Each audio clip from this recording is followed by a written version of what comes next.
Hola a todos, que Dios les bendiga muchísimo, que Dios les bendiga grandemente. Es un placer poder compartir el mensaje de hoy y que sea de gran bendición para cada uno de nosotros, que la podamos vivir, poner en práctica y prestar atención a lo que Dios quiera entregar en este día. Amén.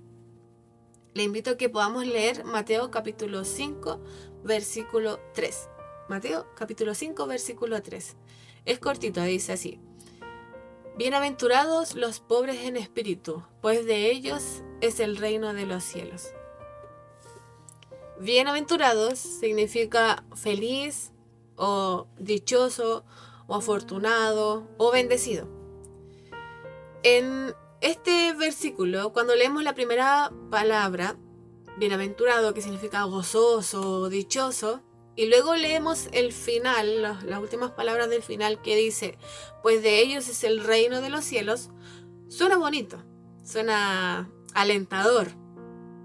Pero este versículo tiene unas palabras en el medio que a lo mejor no nos pueden gustar tanto porque dice pobres en espíritu o pobres de espíritu.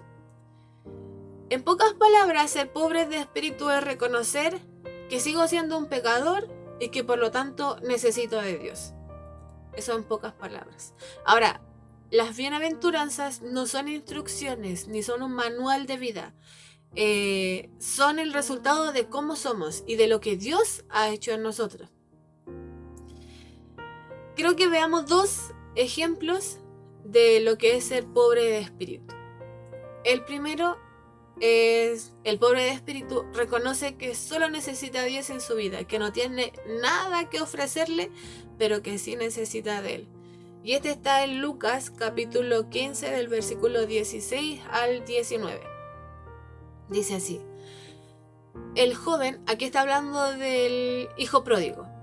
El joven llegó a tener tanta hambre que hasta las algarrobas con las que alimentaba a los cerdos le parecían buenas para comer, pero nadie le dio nada.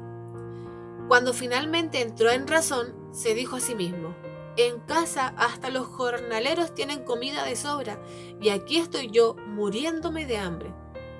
Volveré a casa de mi padre y le diré: Padre, he pecado contra el cielo y contra ti. Ya no soy digno de que me llamen tu hijo. Te ruego que me contrates como un jornalero. El hijo pródigo es un hijo que se apartó de su padre, pero cuando entró en razón, logró entender y reconocer que no necesitaba nada más que estar en casa con su padre. Reconoció que solo necesitaba de él. Un pobre de espíritu reconoce que solo necesita de Dios y que en verdad no tenemos nada de valor que ofrecerle a Dios, así como este hijo pródigo llegó sin nada. Él se había ido con muchas cosas, o sea, se había ido con su herencia, pero en verdad cuando regresó donde el Padre no tenía nada de valor, y es igual como nosotros no tenemos nada que ofrecerle a Dios. Solo lo que podemos decirle es que nuestro corazón necesita de Él, nosotros necesitamos de Él. Un pobre de espíritu reconoce eso, reconoce que no tengo nada que ofrecerle a Dios, solo necesito a Él, solo a Él lo necesito. Y el siguiente ejemplo de un pobre de espíritu es que no descansa en sus buenas obras. El siguiente ejemplo está en Lucas 18, del 10 al 14. Dice así: estas son palabras de Jesús. Dos hombres fueron al templo a orar. Uno era fariseo y el otro era un despreciado cobrador de impuestos. El fariseo, de pie, apartado de los demás, hizo la siguiente oración: te agradezco, Dios, porque no soy como otros, tramposos, pecadores, adúlteros. Para nada soy como ese cobrador de impuestos. Ayuno 2 veces a la semana y te doy el diezmo de mis ingresos. En cambio, el cobrador de impuestos se quedó a la distancia y ni siquiera se atrevía a levantar la mirada al cielo mientras oraba, sino que golpeó su pecho en señal de dolor y mientras decía: oh Dios, ten compasión de mí, porque soy un pecador. Jesús les dice: les digo que fue este pecador y no el fariseo quien regresó a su casa justificado delante de Dios, es decir, perdonado por Dios. Pues los que se exaltan a sí mismos serán humillados, y los que se humillan serán exaltados. Dios no necesita de nuestras buenas obras. Él pide un corazón rendido a Él. Isaías 64:6 dice: aún nuestras mejores obras son como un trapo sucio. Hemos caído como hojas secas y nuestros pecados nos arrastran como el viento. Aquí en Isaías habla de buenas obras o mejores obras, o también de obras justas, como lo dice otras versiones, pero en verdad son trapos sucios, porque muchas de estas buenas obras parecieran ser buenas obras, pero en verdad no lo son, porque tarde o temprano nuestro corazón va a revelar lo que hay en él. Este fariseo reveló que a pesar de hacer buenas obras, en verdad su corazón estaba sucio. Cuando, por ejemplo, ayudamos a otro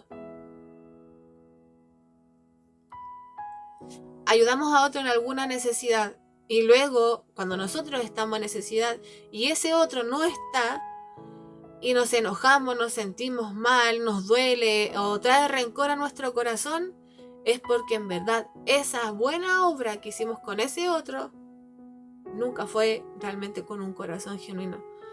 Al actuar de esa manera, revela lo sucio que está en nuestro corazón. Revela que en el fondo sí queríamos ser recompensados por lo que habíamos hecho. A lo mejor decíamos, no, yo tenía buenas intenciones cuando yo lo actúo, cuando yo lo ayudo, o yo no espero nada a cambio. Pero cuando algo nos pasa y esa persona no reacciona como nosotros reaccionamos y nos duele y pensamos, él no está presente o ella no está presente, ahora sé con quién cuento, es verdad que las personas que a uno lo quieren aparecen en esa circunstancia. Cuando eso está en nuestro corazón, cuando pensamos y decimos esas cosas, es porque en verdad todo lo que hicimos por ellos fue para esperar alguna recompensa. Por eso habla de buenas obras o mejores obras que son como trapos sucios, que en verdad no son nada, porque solamente revela lo que hay en nuestro corazón, y es que esperamos ser recompensados. Este hombre fariseo era un, entre comillas, rico de espíritu, porque creía que habían hombres peores que él. En cambio, el recaudador de impuestos no era capaz de mirar a nadie, solo a él mismo, y solo pedía que Dios tuviera compasión de él. Ahora mi pregunta es, ¿dependemos completamente de Dios? ¿Reconocemos que siempre lo necesitamos a Él? Que en verdad haga lo que haga, nada tiene valor, solamente nuestro corazón rendido a Él. Yo te invito a seguir leyendo este sermón de Jesús. Los siguientes 6 versículos tienen mucha relación con este que leíamos. ¿Por qué? Porque para ser mansos, que es lo que habla después el Sermón del Monte, que es bastante conocido, para ser mansos, humildes, hombres que tienen hambre y sed de justicia, misericordiosos y pacificadores, primero necesitamos ser pobres de espíritu. Ser pobres de espíritu, hermanos, requiere de mucha humildad y demuestra solamente nuestra absoluta dependencia de Dios. Para terminar, aquellos que dependen siempre de Dios son los que heredarán el reino de los cielos.